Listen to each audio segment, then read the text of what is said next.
जवाहरलाल नेहरू के बारे में विस्तृत विचार करेंगे, जहाँ पर आम लोगों की राय है, इतिहासकारों की राय है, डॉक्टर राजेंद्र प्रसाद हमारे फर्स्ट राष्ट्रपति उनके विचार हैं, वाजपेयी जी के विचार हैं, उस वक्त के ब्रिटिश ऑफिसर्स, आर्मी ऑफिसर्स उनके विचार हैं, उस वक्त अमेरिका के जो CIA एजेंट थे उनके विचार हैं, बड़े बड़े हिस्टोरियंस के विचार हैं, वकीलों की राय है और खुद कैनेडी की विचार हैं, कैनेडी क्या सोचते थे और बच्चों की भी राय है। तो विशेषज्ञों की राय है, ये आम जनता की राय है, जॉन एफ कैनेडी क्या सोचते थे, डॉक्टर राजेंद्र प्रसाद क्या सोचते थे, इतिहासकार क्या कहते हैं, उस वक्त के आर्मी ऑफिसर्स क्या कहते हैं, उस वक्त के ब्रिटिश आर्मी ऑफिसर्स क्या कहते हैं। तो सबके विचार हैं यहाँ पर, और यहाँ एक भी मेरा विचार नहीं है, मेरा अपना विचार नहीं है। तो शुरू करते हैं। वाजपेयी ने नेहरू को उनके मुंह पर चैम्बरलेन क्यों कहा? सुनिए, उन्हें कहा था कि आप चैम्बरलेन भी हैं, चर्चिल भी हैं, चैम्बरलेन भी हैं। चर्चिल तो हम जानते हैं, लेकिन चैम्बरलेन क्यों कहा था? पहले सुनिए अटल बिहारी वाजपेयी ने क्या कहा था। ऐसा नहीं है कि नेहरू जी से मतभेद नहीं थे, और मतभेद चर्चा में गंभीर रूप से उभर कर सामने आती थी।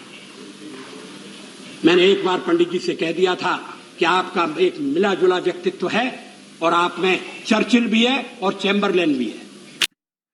तो ये चैम्बरलेन, चर्चिल तो हम जानते हैं, चैम्बरलेन कौन था? चलिए डिक्शनरी देखते हैं। यह शब्दकोश ऊपर देख सकते हैं, यह शब्दकोश है, हिंदी डिक्शनरी है। चैम्बरलेन एक ब्रिटिश स्टेट्समैन थे जो बाद में ब्रिटेन के प्राइम मिनिस्टर बने। लेकिन उन्होंने क्या किया? Appeasement towards fascist Germany, Germany में जो हिटलर थे उनका जो फासिज्म था उनके तुष्टीकरण के लिए जाने जाते हैं। तो चैम्बरलेन का मतलब है जो फासिस्टों का तुष्टीकरण करें। उस वक्त उन्होंने तुष्टीकरण किया था जर्मनी में हिटलर का। तो ये है फासिस्टों का तुष्टीकरण। ये तो शब्दकोश है, और भी देखते हैं। ये विकिपीडिया है। विकिपीडिया क्या कहता है? देखिए जो सर्कल है, he is best known for his foreign policy of appeasement, तुष्टीकरण और साइनिंग ऑफ द एग्रीमेंट, जिन्होंने क्या किया? Ceding the German speaking region to Nazi Germany led by Adolf Hitler. उन्होंने कुछ एरिया को, कुछ क्षेत्र को नाजी जर्मनी को ही दे दिया तुष्टीकरण में। तो यह अटल जी क्यों कहते हैं चैम्बरलेन?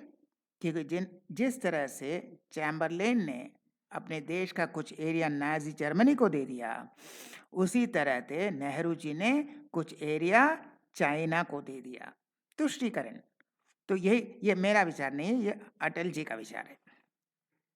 इसके बाद देखते हैं कितने लोगों को नेहरू ने थप्पड़ मारा और कितने लोगों ने नेहरू को थप्पड़ मारा। यह हर बात फिजिकल नहीं है, यह जरूरी नहीं है कि सचमुच थप्पड़ मारा। कभी कभी शब्दों के बाण से आप तमाचा मारते हैं, और कुछ कुछ विवादित हैं। जहाँ विवादित हैं वो भी देखेंगे, जहाँ भौतिक रूप से नहीं है, वह शब्दों के बाण से तमाचा मारा था, वो भी देखेंगे। लेकिन बहुत से हैं। तो देखते हैं। पहला है महाराजा हरि सिंह। हाँ, इसके बारे में विवाद है। कुछ लोग कहते हैं कि महाराज हरि सिंह ने झापड़ मारा था, कुछ लोग कहते हैं नहीं मारा था। खैर वो तो विवादित विषय है, मारा था या नहीं मारा था यह विवादित विषय है, मैं अपना यहाँ विचार नहीं रखूंगा। लेकिन भारत के चैम्बरलेन नेहरू, चैम्बरलेन का मतलब तुष्टीकरण की नीति के तहत क्या किया? लेकिन अगर थप्पड़ मारा था या नहीं मारा था इससे कोई फर्क नहीं पड़ता। लेकिन क्या था? जम्मू कश्मीर व लोकतंत्र स्थापित करना चाहते थे, और उस बीच क्या हुआ? शेख अब्दुल्ला ने देशद्रोह किया और राजा हरि सिंह ने शेख अब्दुल्ला को कैद किया। अब पंडित नेहरू पहुंच जाते हैं बिना अनुमति शेख अब्दुल्ला का समर्थन करने के लिए, यानी डेमोक्रेसी के खिलाफ। लोकतंत्र के खिलाफ जो गद्दारी करता है उनके समर्थन में पहुंच जाते हैं और कहते हैं मैं भारत का भावी प्रधानमंत्री हूं। इसका मतलब ये घमंड या अहंकार, प्रधानमंत्री बना भी नहीं है, मैं भावी प्रधानमंत्री हूं इसलिए बिना अनुमति के चले जाते हैं। ये घमंड और अहंकार, ये किसी ने अभी तक इसका खंडन नहीं किया। थप्पड़ मारा था या नहीं मारा था इसका तो विवाद है, लेकिन इसका कोई विवाद नहीं है। उन्होंने जाकर कहा था मैं भारत का भावी प्रधानमंत्री हूं। ये जो अहंकार है, घमंड है। तो राजा हरि सिंह ने कहा भाई तुम जो भी हो तुम चले जाओ, लेकिन नेहरू नहीं गए। तो हरि सिंह ने गुस्से में आकर भरे दरबार में नेहरू को थप्पड़ मार दिया। तो थप्पड़ मारा या नहीं इससे फर्क नहीं पड़ता। दो चीजें हैं, एक है डेमोक्रेसी, लोकतंत्र के खिलाफ बगावत करने वाले देशद्रोह के समर्थन करते हैं, और घमंड और अहंकार है कि कहते हैं भाई भावी प्रधानमंत्री हूं इसलिए बिना अनुमति के मैं कहीं भी जा सकता हूं। इसके बाद देखिए, यह है ठाकुर नाथू सिंह राठौर। क्या हुआ था? नेहरू ने कहा कि हमारे पास अनुभवी व्यक्ति नहीं है जिसको हम सेनाध्यक्ष नियुक्त कर सकें। देखिए, यह भारत के प्रति कैसी भावना है कि भारत के लोग बेकार हैं, सिर्फ अंग्रेज के लोग बहुत ही काबिल हैं, ये एक मानसिकता है। तो कहते हैं यहाँ हमारे पास काबिल व्यक्ति की कमी है इसलिए अंग्रेज को सेनाध्यक्ष बनाएं। तो लेफ्टिनेंट जनरल ठाकुर नाथू सिंह राठौर ने कहा था कि हमारे पास अनुभवी प्रधानमंत्री भी नहीं है, तो एक काम करते हैं अंग्रेज को ही प्रधानमंत्री बना देते हैं। तो नेहरू को क्यों प्रधानमंत्री बनाए भाई, तुम्हें भी तो कोई अनुभव नहीं है, तो अंग्रेज को ही प्रधानमंत्री बना दो। तो यह एक शब्दों के बाण से तमाचा है और यह दिखाता है कि भारत के प्रति हीन भावना, भारत के लोग बेकार हैं। अभी भी राहुल गांधी कह रहे थे ना, जितना है सब मेड इन चाइना है। तो ये भारत के प्रति हीन भावना यह तब से है। नहीं, अंग्रेज ही अच्छे सेनाध्यक्ष होते हैं, भारत में सब बेकार है क्योंकि वहां बहुत से काबिल व्यक्ति थे। इसके बाद यह और एक है, इसका खंडन नहीं हुआ, यह सच है या झूठ है लेकिन इसका खंडन नहीं हुआ। यह देखिए कोरा में इसने कहा है the army officer who slapped Nehru was named K. N.. Singh, जो कर्नल थे और बाद में ब्रिगेडियर जनरल हुए। इसका अभी तक खंडन नहीं हुआ है। इसका मतलब कांग्रेस ने भी खंडन नहीं किया है। इसका मतलब के.एन. सिंह ने थप्पड़ मारा था, या मान लेते हैं, हालांकि हमारे पास कोई सबूत नहीं है लेकिन मान लेते हैं क्योंकि इसका खंडन नहीं हुआ। इसके बाद और एक, Nehru got a slap on the face by Swami Vidyanand Videh. Vidyanand Videh का क्या हुआ? उन्होंने कहा था आर्यस रेफ्यूजी होते हैं। यह रेफरेंस भी दिया गया है, ट्विटर से है, कविता तिवारी सबका रेफरेंस है। उन्होंने कहा था कि आर्यस क्या होते हैं? रेफ्यूजी, शरणार्थी। तो उन्होंने माइक छीनकर एक थप्पड़ मारा और कहा कि आर्यस कोई शरणार्थी नहीं है, वह भारत के मूल निवासी हैं। लेकिन नेहरू, तुम्हारे शरीर में जो रक्त है, जो खून है, वह अरब का खून है।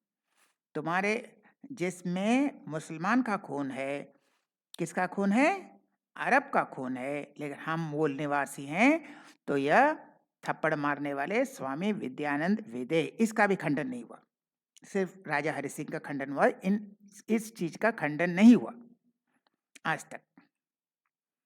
अब नेहरू थप्पड़ खाते भी नहीं थे, नेहरू खुद भी दूसरों को थप्पड़ मारते थे, ऐसी बात नहीं है, बड़े वीर पुरुष थे। तो देखते हैं। तो ये हिंदू पोस्ट, ये ब्रूस रीडल का किताब है, ये हिंदू पोस्ट में निकला था। क्या कहते हैं? एलाइटिस्ट एरोगेंस एंड कंटेम्प्ट फॉर साधु, साधु के प्रति घृणा था और वह अहंकार था। इसलिए उन्होंने slapped and abused organisers in Urdu as low bred. वही डीएनए वाली बात, लो ब्रीडिंग यानी लो डीएनए। मेरा डीएनए बहुत अच्छा है और तुम लोग का डीएनए एकदम जघन्य है, यही कह रहे हैं। He slapped with both hands and kicked with both feet at Congress volunteers who tried to come near him to touch his feet. अरे भाई, जो पैर छूने के लिए आते हैं, जो प्रणाम करने आते हैं, उन्हीं के कांग्रेस कार्यकर्ता उनको दोनों हाथों से थप्पड़ मारते हैं, दोनों पैरों से लात मारते हैं। प्रधानमंत्री हैं, ये डिग्निटी है, लेकिन ये अहंकार है कि पैर छूने के लिए आए कांग्रेस कार्यकर्ताओं को थप्पड़ भी मारते हैं और पैर से लात भी मारते हैं। और उसके बाद क्या है, लास्ट लाइन देखिए, ही slapped A Sadhu who approached them with folded hands। हाथ जोड़कर विनय भाव से एक साधु आया था कि भाई गो हत्या को रोकने के लिए। तभी कह सकते थे ठीक है बाद में देखेंगे, आप एक लिखित एप्लीकेशन दे दीजिए, बाद में देखेंगे। बहुत से उपाय थे, लेकिन उसे भी थप्पड़ मारा। ये जो अहंकार है, तो दूसरे लोगों जब नेहरू को थप्पड़ मारते थे, नेहरू भी दूसरे लोगों को थप्पड़ मारते थे। तो उन्होंने साधु को थप्पड़ मारते थे, अपने कांग्रेस कार्यकर्ता को थप्पड़ मारते थे और पैर से लात भी मारते थे। महान है चचा जान। तो यह ब्रूस रीडल, ये CIA सेंट्रल इंटेलिजेंस एजेंसी के सर्विस में, इनका दिखाएंगे भी। इसके बाद वही ब्रूस रीडल क्या कहते हैं, जब नेहरू अमेरिका गए थे उस वक्त राष्ट्रपति, अमेरिका के राष्ट्रपति जॉन एफ कैनेडी, उन्होंने कहा था फर्स्ट स्टेट विजिट, सबसे घटिया स्टेट विजिट जो था वह नेहरू का था। बहुत से लोग आते हैं अमेरिका में, लेकिन सबसे जघन्य, सबसे बेकार, बकवास का अगर स्टेट विजिट है तो वह नेहरू का है। और उनके बारे में क्या कहते हैं, Nehru seen more interested in talk with his wife Jackie than him. अरे हम बात कर रहे हैं कि जॉन एफ कैनेडी से बात नहीं कर रहा है, ये तो इंटरेस्टेड है जैकलिन में, उनकी पत्नी में ज़्यादा इंटरेस्ट है। ये राष्ट्रपति में इंटरेस्ट नहीं, उनकी पत्नी में ज़्यादा इंटरेस्ट दिखाते हैं। और इतना मोहित हो गए, उन्होंने उनका एक फोटोग्राफ अपने बिस्तर के बगल में रख लिया। जैकलिन का फोटोग्राफ, इतने मोहित हो गए कि उनको बिस्तर के बगल में रख लिया। इनका वीडियो भी दिखाते हैं, देखिए ये क्या कहते हैं। यही है ब्रूस रीडल क्या कह रहे हैं। Nehru, I would say, was smitten by the First Lady. For the rest of his life, he had a photograph of her on his bedstand. Now, that's, a little unusual. I don't want to dwell on it too much, but it's another example of how the First Lady in this case played a role that I think is quite unusual in American diplomacy. तो ये भी Bruce रीडल ये अभी भी confirm कर रहे हैं कि हाँ, ये जैकलिन का फोटो अपने बिस्तर के बगल में रखते थे। फिर देखते हैं, ये कैरोलिन कैनेडी, इन्होंने भी एक किताब लिखा है। तो ये क्या कहते हैं, ये जॉन एफ कैनेडी ने खुद कहा है, जॉन एफ कैनेडी का अपना विचार है। ये कहते हैं it's like the town preacher being caught in the वोर हाउस। जो वोर का मतलब नहीं जानते, वोर का मतलब प्रोस्टिट्यूट होता है, प्रोस्टिट्यूट को वोर कहते हैं। यानी वह कहते हैं नेहरू का जो कैरेक्टर है वैसा ही है जैसे पूरे नगर को उपदेश देने वाला, मॉरल उपदेश देने वाला खुद कहाँ चला गया, एक वेश्या, एक प्रोस्टिट्यूट के घर। बाकी लोगों को बहुत सा उपदेश देता है, लेकिन खुद एक प्रोस्टिट्यूट के घर गया। ये कौन कह रहा है, जॉन एफ कैनेडी कह रहे हैं, दूसरा कोई नहीं। ये अमेरिका के प्रेसिडेंट कैनेडी खुद कह रहे हैं नेहरू के बारे में, और ये किताब है कैरोलिन कैनेडी ने लिखा है। इसके बाद अब डॉक्टर राजेंद्र प्रसाद क्या कहते हैं। जब सरदार पटेल ने नॉमिनेशन वापस ले लिया, नेहरू बिना वोट पाए जब प्राइम मिनिस्टर बन गए, तो Rajendra Prasad he was disappointed. Rajendra Prasad बहुत ही निराशा हुए, निराशाजनक स्थिति। वह चाहते थे कि सरदार पटेल बने, लेकिन उनको बहुत निराशा हुई जब पटेल ने कहा हम नहीं बनेंगे। उन्होंने कहा Gandhi had once again sacrifice his trusted lieutenant in favour of his glamorous Nehru. Nehru का खाली ग्लैमर है, लेकिन पटेल ट्रस्टेड हैं, विश्वासी हैं, उन पर विश्वास किया जा सकता है, भरोसेमंद हैं।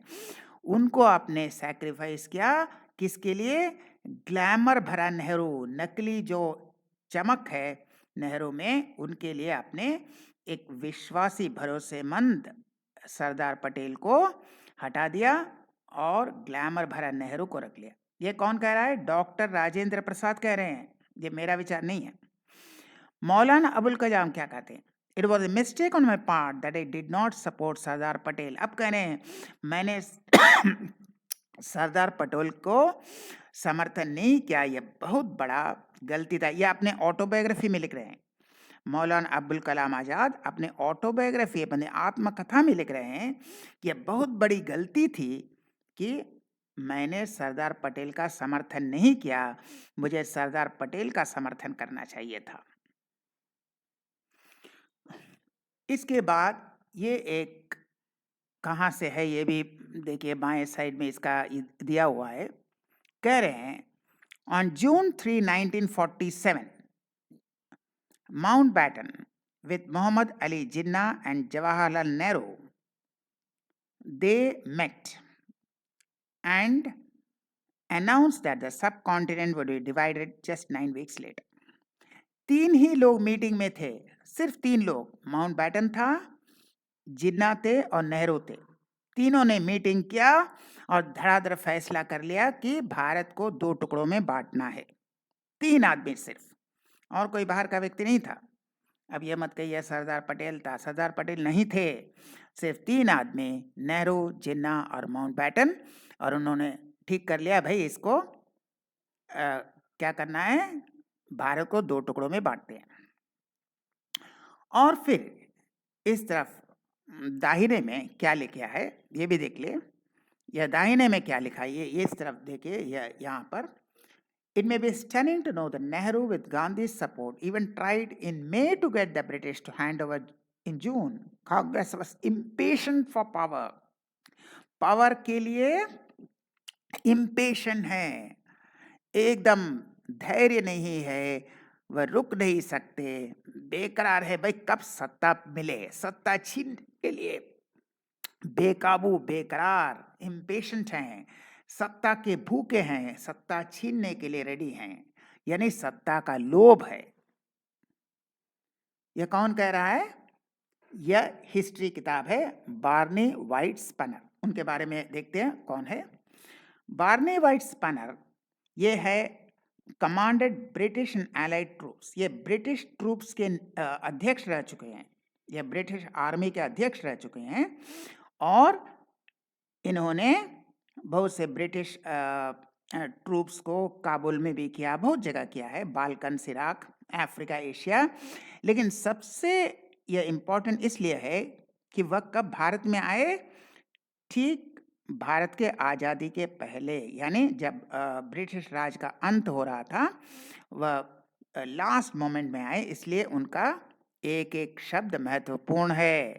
तो वे कह रहे हैं कि ये स्टनिंग है कि नेहरू और गांधी सत्ते के लिए भूखे थे। जारे भारत तोड़ो, 2 टुकड़ा में 3 टुकड़ा, 4 टुकड़ा, 5 टुकड़ा, 10 टुकड़ा कर दो, हमें सत्ता चाहिए, हमें प्रधानमंत्री बनना है। यह सत्ता का लालच, यह सत्ता का लोभ कौन कह रहा है? ये हिस्टोरियन कह रहे हैं जो भारत में ब्रिटिश ट्रूप्स के कमांडर थे।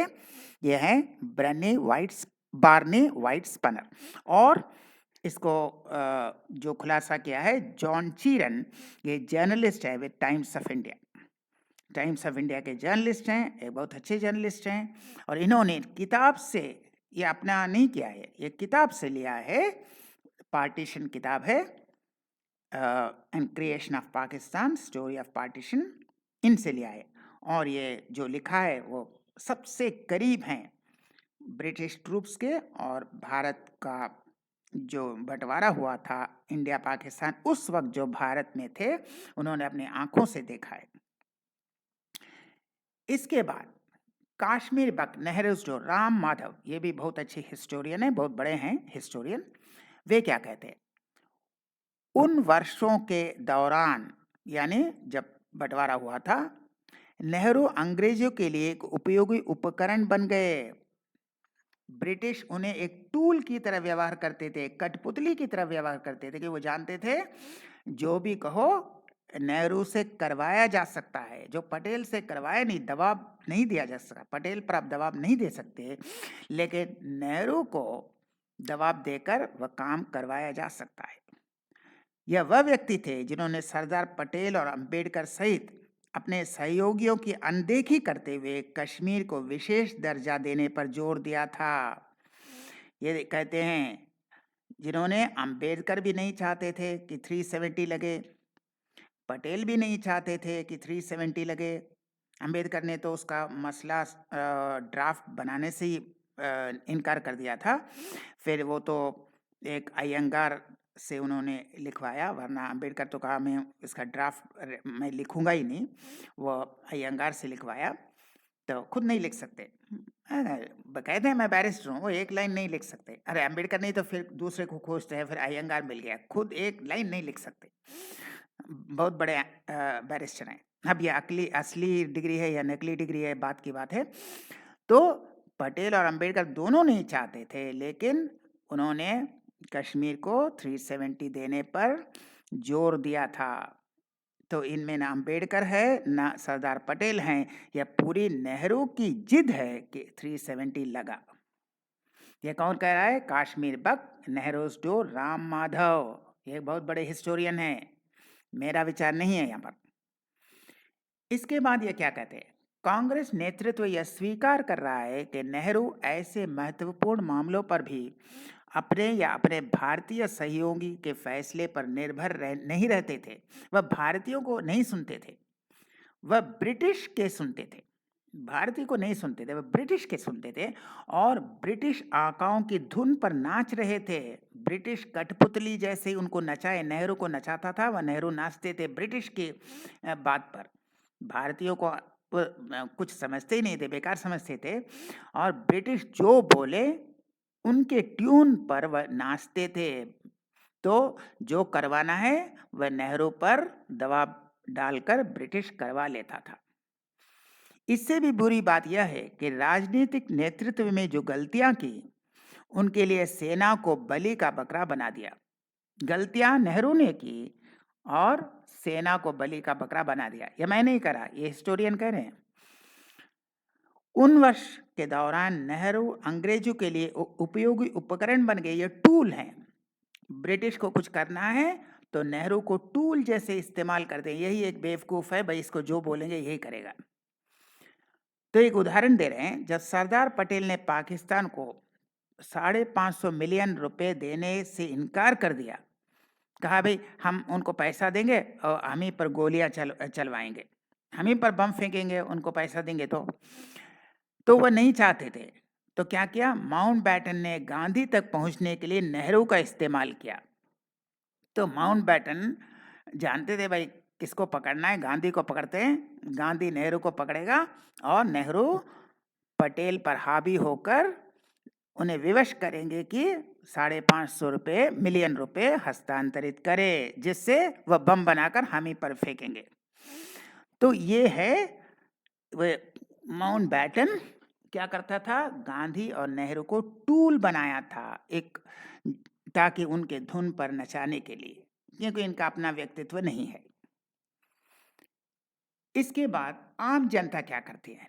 ये कोई बीजेपी के आरएसएस के नहीं है, ये आम जनता है, ऑर्डिनरी जनता है। नीतीश भारद्वाज क्या कहते हैं? क्यों हम नेहरू को निंदा करते हैं? उन्होंने कहा एक रीजन यह हो सकता है कि आजाद इंडिया फुटबॉल टीम के पास पैसा नहीं था जूता खरीदने के लिए। कोई सॉक्स पहनता है, कोई खाली पैर, पैसा भी नहीं है, एक पैसा नहीं है फुटबॉल टीम के पास। और उसी वक्त जवाहरलाल नेहरू कहाँ चले गए? पेरिस चले गए कपड़े सिलवाने के लिए। भारत के दर्जी पर भी उन्हें विश्वास नहीं है, भारत के दर्जी नहीं चलेगा, हमें पेरिस के दर्जी चाहिए। भारत का सब कुछ बेकार समझते थे, वो पेरिस चले गए अपने कपड़े सिलवाने के लिए, और यहाँ फुटबॉल टीम के पास ना सॉक्स है ना जूता है। तो ये एक रीजन हो सकता है, ये मैं नहीं कह रहा, नीतीश भारद्वाज कह रहे हैं। इसके बाद राजेंद्र मिश्रा क्या करें? Was Pandit Jawaharlal Nehru as bad as Narendra Modi is telling? उन्होंने कहा no, if Narendra Modi is lying, अगर मोदी जी झूठ बोल रहे हैं तो अलग बात है, लेकिन चांसेस आर वेरी स्लिम, बहुत कम चांस है कि वो झूठ बोल रहे हैं। वह सच को उजागर कर रहे हैं, वो झूठ नहीं बोल रहे हैं, सच को उजागर कर रहे हैं। क्योंकि आज तक सच क्या था? अंडर रैप्स, हमने ढक कर रखा था, छिपा कर रखा था, लेकिन अब क्या? सब बाहर आ रहा है। किसी ने पढ़ने की कोशिश नहीं की। किताबें हैं, इतिहास है, लेकिन किसी ने पढ़ने की कोशिश नहीं की, क्योंकि false aura created around Nehru. Nehru के आगे एक झूठ नैरेटिव क्रिएट किया गया कि ये महान है। आपने एक झूठा नैरेटिव क्रिएट किया कि नेहरू बहुत महान है। इस झूठ के कारण बहुत कुछ सच बाहर नहीं आ सका और अब बाहर आ रहा है। और अगर मोदी जी झूठ बोलते तो क्या कहता? कांग्रेस तो चुप नहीं रहती, अभी मानहानि का केस कर देता। जब कांग्रेस चुप है, इसलिए जो कहा जा रहा है वह सच है, वरना ये कांग्रेस चुप नहीं रहते। जब कांग्रेस कुछ बोल नहीं रहा है, इसी का खंडन नहीं कर रहा है, किसी का निंदा नहीं कर रहा है, इसका मतलब नेहरू के आपने एक झूठा नैरेटिव क्रिएट किया था कि वह महान है, लेकिन जो बोला जा रहा है वह सच है। इसके बाद ये देखिए, ग्लोबल इवेंट्स मैनेजर हैं, वो कहते हैं क्या जवाहरलाल नेहरू और मोहम्मद जिन्ना रियल रीजन थे? वह कह रहे ये पॉलिटिकल एजेंडा था। हम देश के विभाजन को रोक सकते थे, लेकिन बोथ वांटेड पावर, दोनों पावर के भूखे थे, सत्ता के भूखे थे। जिन्ना भी भूखा था, जवाहरलाल नेहरू भी भूखे थे। इस सत्ता के भूख के कारण उन्होंने देश का बंटवारा किया। इसके बाद what was the reason for Gandhi's blind support for Nehru? तो उत्तर देखिए, ये पॉलिटिकल साइंस के एक्सपर्ट हैं। Gandhi was a British agent. Gandhi क्या थे? ब्रिटिश के एजेंट थे। भारत के एजेंट नहीं थे, ब्रिटिश के एजेंट थे, जो जबरदस्ती यहाँ पर जितना ब्रिटिश की सहायता करे उसके लिए रखा गया था। सो वह बहुत ही अनडेमोक्रेटिक मेथड, अलोकतंत्र, आप कहते हैं ना लोकतंत्र की हत्या हो गई, लोकतंत्र का हत्या इस वक्त हुआ था ताकि वह सरदार पटेल और सुभाष चंद्र बोस को रोक सके। इसलिए गांधी को ब्रिटिश ने इस्तेमाल किया था। Gandhi was only oppose to violence against British. कहते हैं ना महान अहिंसा, लेकिन अहिंसा सिर्फ ब्रिटिश के खिलाफ, हिंसा के खिलाफ थे। ब्रिटिश के खिलाफ हिंसा नहीं होना चाहिए, लेकिन अगर ब्रिटिश या मुस्लिम लीग हिंदू की हत्या करता है तब ठीक है। ब्रिटिश या मुस्लिम लीग जितना भी हिंदू को मारे वो तो ठीक है, लेकिन हिंदू अगर ब्रिटिश के खिलाफ हो तो उन्हें आपत्ति थी। ये कह रहे हैं, हम नहीं कह रहे। और ये कलेक्टेड वर्क्स ऑफ गांधी, यह रिकॉर्डेड है उस किताब में।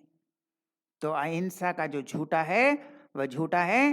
भाई ब्रिटिश को मत मारो, लेकिन मुस्लिम लीग और ब्रिटिश तुम्हें मारते रहे, चुपचाप रहो। ये अहिंसा का पॉलिसी था, ये कह रहे हैं हरिओम दास। इसके बाद अंकित सिंह क्या कह रहे हैं? क्या यह प्रोपेगेंडा है? कोई किसी ने पूछा था कि नेहरू के खिलाफ हम क्या प्रोपेगेंडा करें? बोले प्रोपेगेंडा नहीं है, कोई प्रोपेगेंडा नहीं है।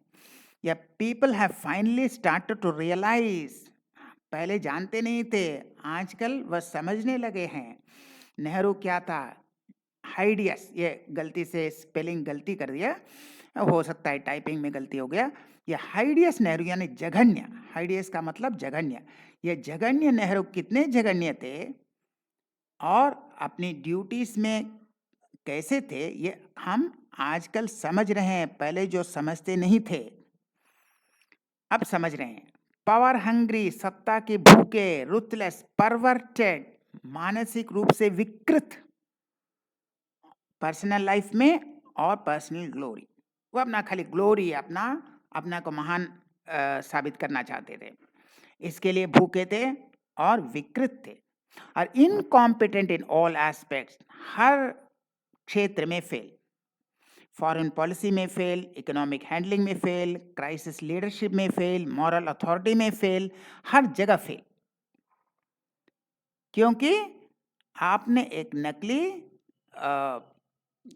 कवर किया, एक झूठा अफवाह फैलाया कि वो महान हैं, इसलिए शायद उस वक्त के लोग समझ नहीं सके। और आज हम समझ रहे हैं उनकी सच्चाई कि वह किससे अनकॉम्पिटेंट थे, सत्ता के भूखे थे, विकृत मानसिकता के थे और हर क्षेत्र में फेल फेल फेल। कि मैं नहीं कह रहा, ये अंकित सिंह कह रहे हैं।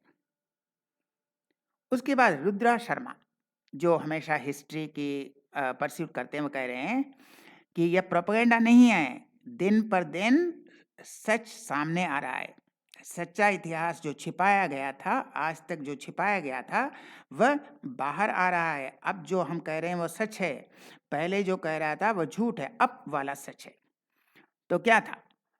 वह कह रहे हैं कि हम लोग तो खाली फॉरेन अफेयर, मुस्लिम तुष्टीकरण और कश्मीर समस्या के बारे में बात करते हैं, लेकिन करप्शन, नेपोटिज्म, इनएफिशिएंसी, ये भी नेहरू की देन है। जितना भी करप्शन है, अभी निकल रहा है ना करोड़ों का धीरज साहू के यहाँ से, ये क्या है, नेशनल हेराल्ड केस क्या है, सब नेहरू की देन है। नेपोटिज्म, इनएफिशिएंसी, जितना भी है वह नेहरू की देन है, ये कह रहे हैं रुद्रा शर्मा। तो करप्शन जहाँ भी है, जहाँ भी भ्रष्टाचार है, बस आरंभ कहाँ से हुआ? नेहरू से। जहाँ भी नेपोटिज्म, परिवारवाद है, वह नेहरू से। इनएफिशिएंसी, अपने काम में आप ठीक नहीं है, एफिशिएंट नहीं हैं, कहाँ से? नेहरू से। सब लूट तंत्र, झूठ तंत्र, ये नेहरू से, ये कह रहे रुद्र शर्मा। रवि मल्होत्रा क्या कह रहे? ये मैनेजर हैं, पब्लिक सेक्टर अंडरटेकिंग के मैनेजर हैं। ये कह रहे हैं किसने डिवाइड किया था कंट्री को? नेहरू ने। किसने इतने सालों से भारत पर शासन किया था? नेहरू और उस डायनास्टी ने। और आखिर में कह रहे हैं who is still frustrating to become PM of India from Congress. कौन है वह कांग्रेस से अभी भी प्रधानमंत्री बनने के लिए छटपटा रहा है? ये राहुल गांधी की तरफ इशारा कर रहे हैं। Ravi Malhotra public sector undertaking के मैनेजर हैं। राहुल शर्मा कह रहे हैं, ठीक है, विदाउट लुकिंग एट बुक्स या गूगल, अब ऑन द स्पॉट बोलिए, भगत सिंह का जन्मदिन क्या था? नहीं पता। सरदार उधम सिंह का जन्मदिन नहीं पता। चंद्रशेखर आज़ाद का जन्मदिन नहीं पता। रानी लक्ष्मीबाई का जन्मदिन नहीं पता। लेकिन नेहरू और महात्मा गांधी का जन्मदिन आपको मालूम है। क्यों मालूम है? क्योंकि आपने इन दोनों को बड़ा करने के लिए बाकी लोगों को छोटा किया, बाकी लोगों के ग्लोरी, बाकी लोगों के महान जो थे उनको छिपाया, ताकि सिर्फ नेहरू और गांधी को बहुत बड़ा करना है, बाकी लोगों को नीचा दिखाना है।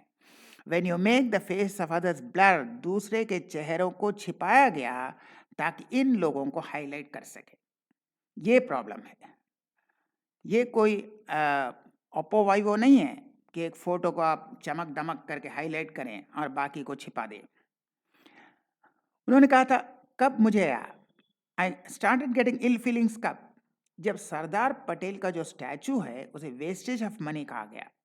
लेकिन कितने अच्छे अच्छे लैंड, पॉश लैंड उनके स्टैचूज के लिए दिए गए, तब वेस्ट लैंड नहीं था, वेस्ट ऑफ मनी नहीं था। अब नेहरू और गांधी के लिए इतने जमीन दे देते हैं, उन पर उनका स्टैचू बनाते हैं, तब तो कोई प्रॉब्लम नहीं है। और एक स्टैचू पटेल का बनाते हैं, तब कहते हैं wastage of money. Bhagat Singh भी तो उतना ही इम्पोर्टेंट है। भगत सिंह भी एक महान थे, लेकिन भगत सिंह की स्टैचू बनाइए तब भी कहेंगे ये वेस्टेज ऑफ मनी। अब भगत सिंह के सरदार पटेल जैसे एक स्टैचू बना दीजिए, लोग कहेंगे चलाएंगे ये wastage of money, wastage of money. लेकिन नेहरू और गांधी के जितने भी आप स्टैचू बनाइए, जितनी भी एकड़ लैंड लीजिए, तो ये नहीं कहेंगे, तब तो ठीक है। लेकिन सिर्फ भगत सिंह और सरदार पटेल के लिए चिल्लाएंगे। ये है प्रोपेगेंडा, ये कह रहे हैं राहुल शर्मा, और यह सच है। उसके बाद ईवीएम तो हैक होता ही है। देखिए ईवीएम तब से हैक हो रहा था। 14 वोट, नेहरू को 1 वोट, और ये 1 वोट जान लीजिए उसके अपने वोट थे, दूसरा कोई वोट नहीं दिया है, इसने अपने आप को वोट दिया, यही 1 वोट था, और 14 वोट। और क्या हुआ? नेहरू विन। ये था ईवीएम, तो नहीं था भाई, पेटी में था, तब भी तो गड़बड़ कर रहे थे। और आजकल के एक छोटी बच्ची क्या कह रही है उसको सुनिए। Patel was supposed to be the first Prime Minister of India. A committee of 15 Congress members conducted an election as to who should be the Congress president in 1946, and they all knew whoever was the president at that time would become the first Prime Minister as well. 12 of them chose Patel and 3 did not cast their vote. Jawaharlal Nehru did not get even a single vote. Still he became the Prime Minister because he was not ready to be the second in charge. That's when Mahatma Gandhi came into the picture and convinced Patel to withdraw his nomination, which is one grave mistake that Gandhi shouldn't have made. He should have realized that a man who is not ready to accept a democratical election will not be giving up that position for anything when he has power. And that's what happened. ये एक बच्ची कह रही है। यानी लोग अब सच को जानने लगे हैं। तो इसी संदर्भ में गृह मंत्री अमित शाह जी ने कहा था नेहरू की 2 गलतियां, बाकी सब गलतियां तो नहीं कि हमने बहुत सी गलतियां दिखाई है, ये सिर्फ 2 गलतियां कहते थे। था नेहरूवियन ब्लंडर। नेहरू के समय में जो ब्लंडर हुआ था, इसके कारण कश्मीर को भुगतना पड़ा। मैं मान्यवर इस सदन में खड़ा रहकर आपके आसन के सामने जिम्मेदारी के साथ कहता हूं कि 2 बड़ी गलतियां जो पंडित जवाहरलाल नेहरू के प्रधानमंत्री काल में हुई, उनके लिए गए निर्णयों से हुई। इसके कारण सालों तक कश्मीर ने सहन करना पड़ा। एक सबसे बड़ी गलती, जब हमारी सेना जीत रही थी, पंजाब का एरिया आते ही सीज फायर कर दिया गया और पाक ऑक्यूपाई कश्मीर का जन्म हुआ। अगर सीज फायर 3 दिन लेट होता तो पाक ऑक्यूपाई कश्मीर आज भारत का हिस्सा। एक मैं सिर्फ 2 ही बताना चाहता हूं। एक, पूरा कश्मीर जीते बगैर सीज फायर कर लिया, और दूसरा, यूएन के अंदर हमारे मसले को ले जाने की बहुत बड़ी गलती की। यूनाइटेड नेशन के अनुभव के बाद, मान्यवर, यूनाइटेड नेशन के अनुभव के बाद मैं इस निष्कर्ष पर पहुंचा हूं कि वहां से कुछ संतोषजनक नतीजे की उम्मीद नहीं की जा सकती। मुझे यह एक अच्छा फैसला लगा, इनटू ब्रैकेट सीज फायर, मुझे यह एक अच्छा फैसला लगा, लेकिन इस मसले को ठीक से नहीं निपटा गया। हम सीज फायर और विचार करके कुछ बेहतर मार्ग निकाल सकते थे। मुझे लगता है कि भूतकाल में हमसे द्वारा की गई गलती है। इसमें आपत्ति है?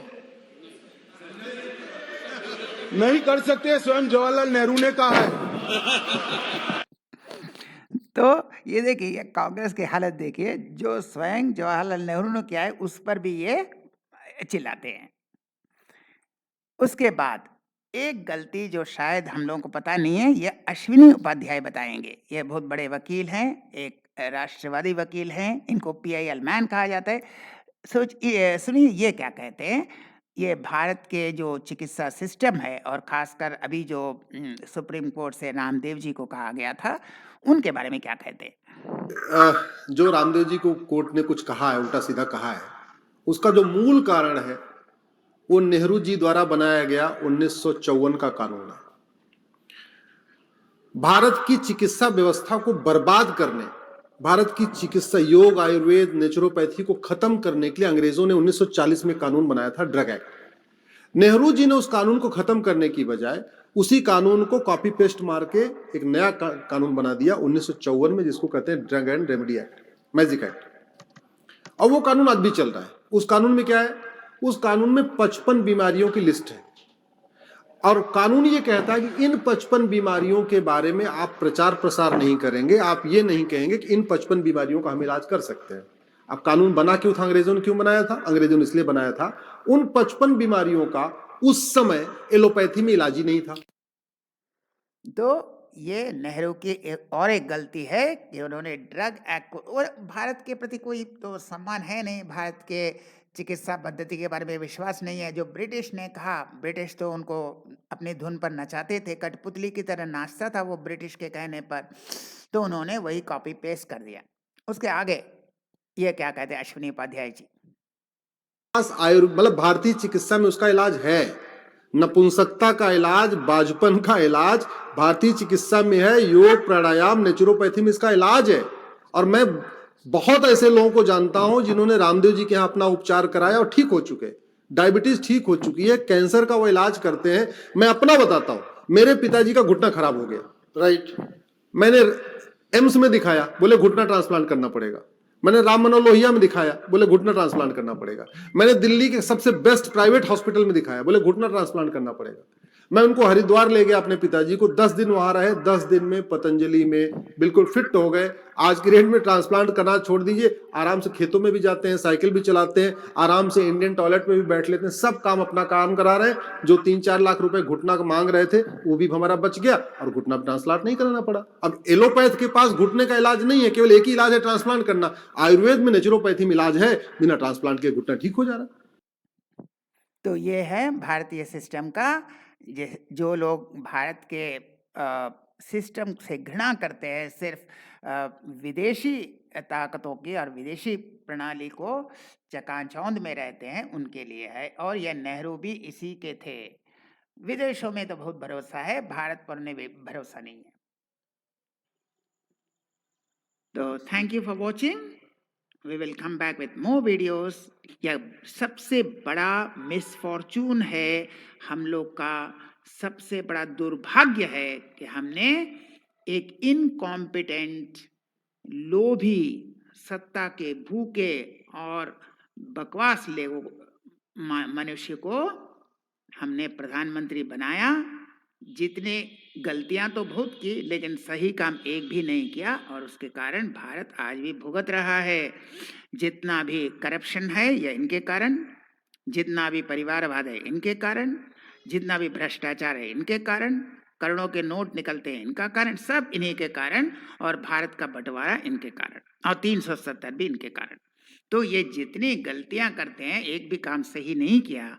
सबसे बड़ा भयंकर गलती हमने यह की कि इनको प्रधानमंत्री बनाया।